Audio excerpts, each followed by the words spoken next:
Les ressources des bas-fonds représentent un potentiel énorme en Afrique qui peuvent lui permettre de nourrir sa population grandissante. Ainsi, dans le but de soutenir les efforts collectifs pour co-créer des solutions durables pour le développement de la vallée intérieure et la sécurité alimentaire et nutritionnelle à travers l'Afrique, un atelier autour de la thématique fut organisé par Africares Ambé, qui fait partie du département de Bouaké, en Côte d'Ivoire. Inland Valley are a widespread landscape in Africa.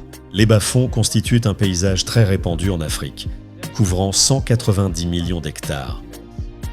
Ils constituent un panier alimentaire important pour le continent. Ils approvisionnent des systèmes basés sur le riz, mais il existe également des paysages importants pour la production de légumes, de poissons et de bétail. En raison de la grande disponibilité d'eau dans les bas-fonds, ils offrent des possibilités de culture 1 à 3 fois par an.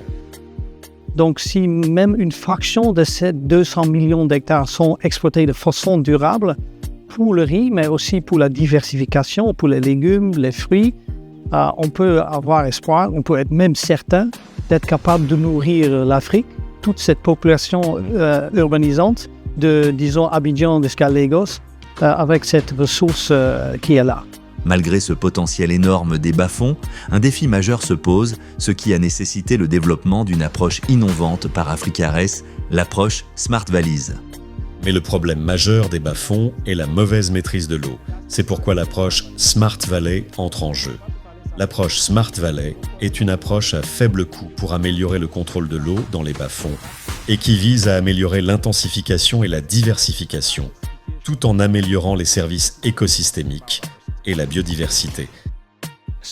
La Smart Valley est un concept que l'Afrique a développé au cours des dernières décennies. Nous avons de l'expérience dans plus de 200 vallées où cela fonctionne. Il s'agit d'une approche participative et peu coûteuse dans laquelle les agriculteurs gèrent mieux l'eau et leur culture.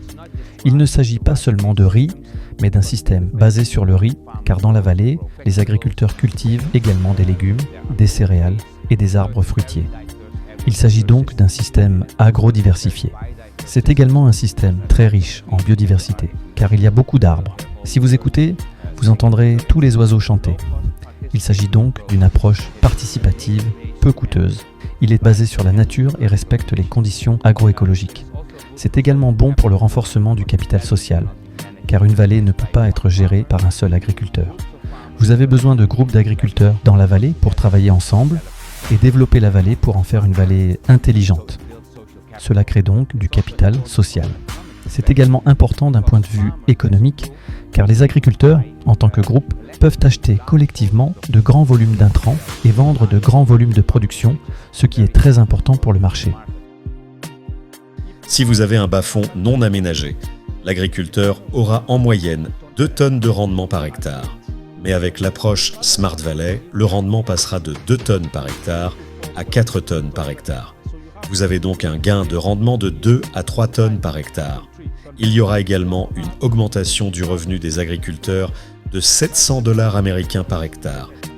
Africares détient une expérience avérée dans le développement des Smart Valleys.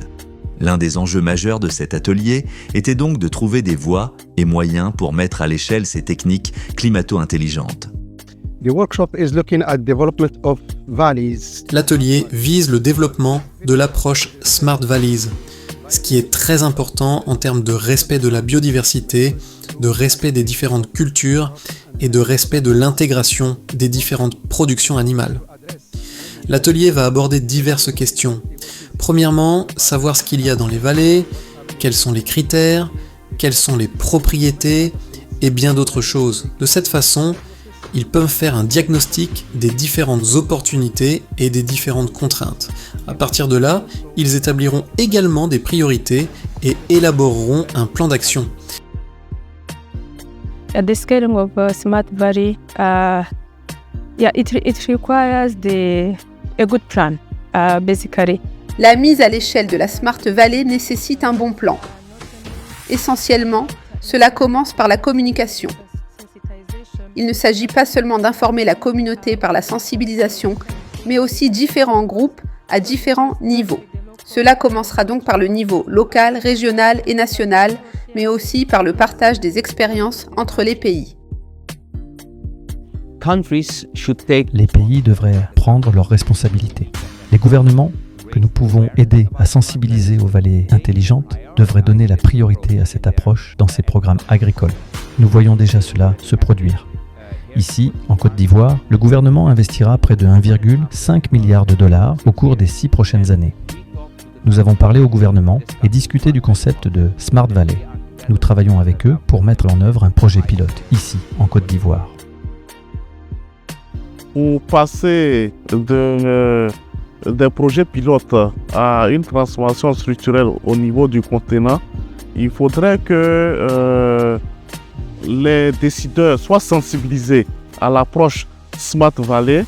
Après les décideurs, il faudrait former les agents de vulgarisation, les agents d'encadrement pour s'approprier l'approche afin de les mettre à disposition des bénéficiaires.